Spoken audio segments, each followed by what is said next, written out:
Assalamualaikum warahmatullahi wabarakatuh. Saya Sabita Wulandari dari kelas 3D Farmasi akan mempresentasikan tentang evaluasi sediaan granul. Yang pertama kita mengkaji terlebih dahulu apa sih pengertian granulasi. Nah, di sini granulasi adalah pembentukan partikel-partikel besar dengan mekanisme pengikatan tertentu. Nah, si granul ini dapat diproses lebih lanjut menjadi bentuk sediaan granul terbagi, kapsul maupun tablet. Nah, berbagai proses granulasi ini telah dikembangkan dari metode konvensional seperti sugi dan granulasi dengan bahan pengikat mucilabo anili, hingga pembentukan granul dengan peralatan terkini seperti spray dry dan frigid dry. Nah, adapun granulasi peleburan atau hot melt granulation itu merupakan metode pembentukan dispersi padat berbentuk granulat dengan bahan pengikat yang melebur di atas suhu kamar.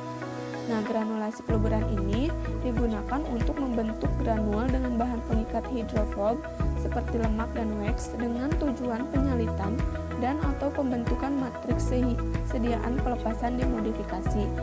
Adapun keunggulannya sendiri itu tidak membutuhkan bahan pelarut, tidak memerlukan proses pengeringan, dan prosesnya berlangsung cepat serta bersih.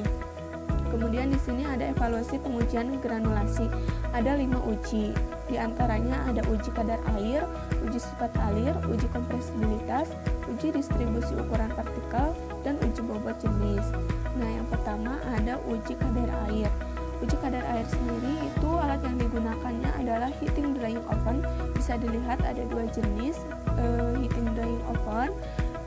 Caranya sendiri yaitu bisa dilihat dari gambar prosedurnya.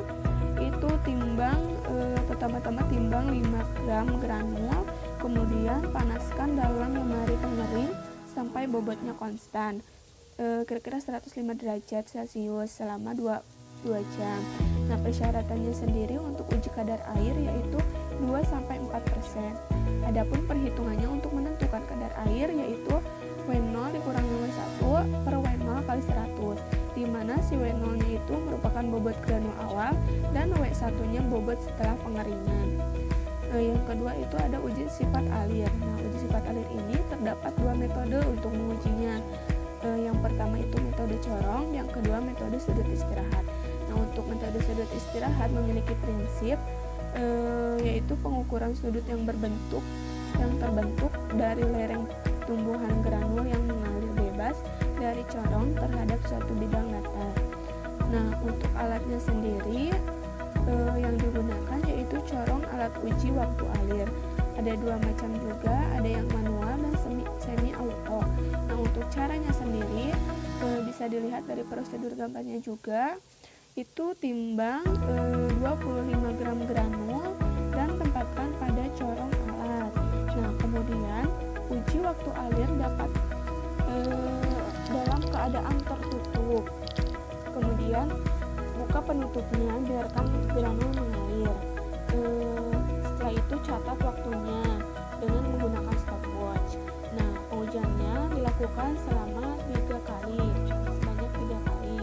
Kemudian untuk mengukur sudut istirahat dengan menghitung jari-jari dan tinggi dari tumpukan granul setelah metode corong.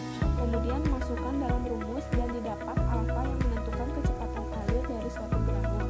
Nah, persyaratannya sendiri untuk uji sifat alir 100 gram granul, waktu alirnya tidak lebih dari 10 detik.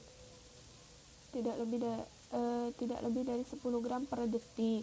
Nah, untuk metode sudut istirahat ini mempunyai nilai yang tertera di PPT itu, di mana alfa 25-35 derajat Celcius itu sudut mudah mengalir.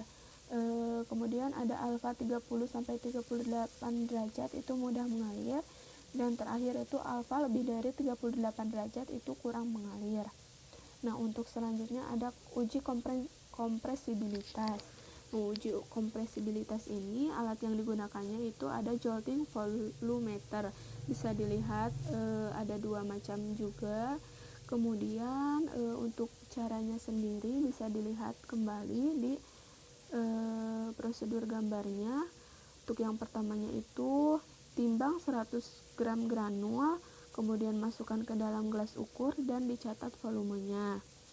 Nah, untuk selanjutnya granul dimampatkan sebanyak 500 kali ketukan dengan alat uji. Kemudian catat volume uji sebelum dimampatkan, itu sebagai fenol. Kemudian volume setelah dimampatkan dengan pengetukan 500 kali sebagai V. Nah, untuk syaratnya sendiri itu tidak boleh lebih dari 20%. Nah, kemudian di sini ada perhitungannya untuk uji kompresibilitas, yaitu I sama dengan fenol dikurangi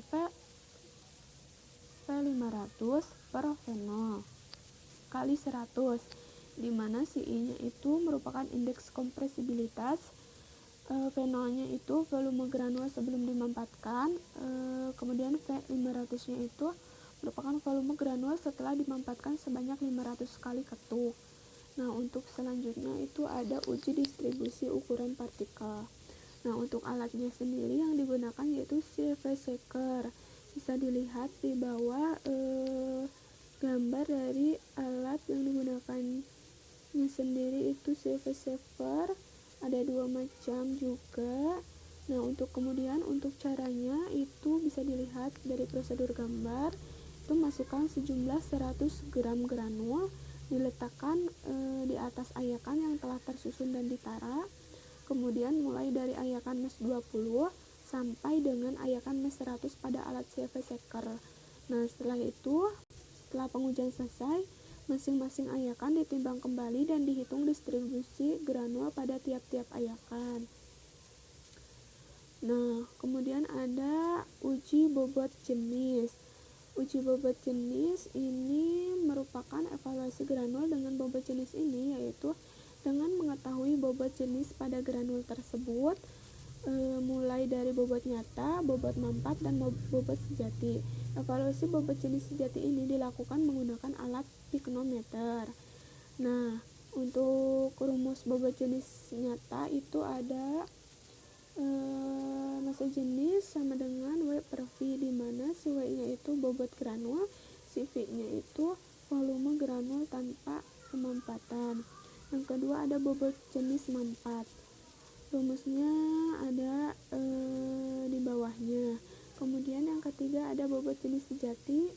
Rumusnya bisa dilihat, yang dimana si A-nya itu merupakan bobot piknometer kosong, B bobot piknometer ditambah 1 gram granul, yang C-nya itu bobot piknometer ditambah 1 gram granul ditambah cairan pendispersi. Kemudian yang D-nya itu bobot piknometer ditambah cairan pendispersi. Mungkin cukup sekian yang dapat saya sampaikan. Mohon maaf bila banyak kekurangan. Terima kasih. Wassalamualaikum warahmatullahi wabarakatuh.